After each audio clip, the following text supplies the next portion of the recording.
ఇప్పటి వరకు 65,887 కోట్లు ఇచ్చాం. సంవత్సరానికి 32,000 కోట్లు అవుతుంది.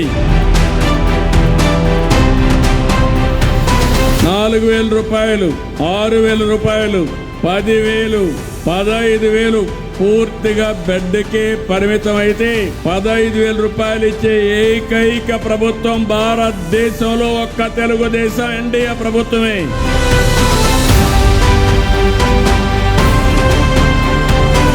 వృద్ధాప్య పింఛన్లు 17,54,000 మందికి ఇస్తున్నాం. దీనికి 734 కోట్ల రూపాయలు ఖర్చు పెడుతున్నాం.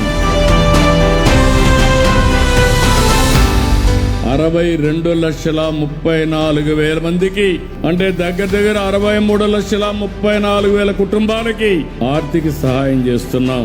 నా ఆలోచన ఒకటే, ప్రతి ఒక్క కుటుంబాన్ని ఆదుకోవాలి, అదే సమయంలో అందరినీ పైకి తీసుకురావాలి.